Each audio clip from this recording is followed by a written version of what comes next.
రానున్న చుక్కలే విన్నా గాని కదిలించలేదా కాస్త కూడా నీ మనసుని పరదాలు దాటి ఒక్కసారి పలకరించవేమి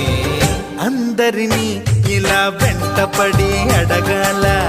సరదాగా నువ్వే ఎదురైతే సరిపోదా నిద్రపోతున్న రాత్రి నడిగా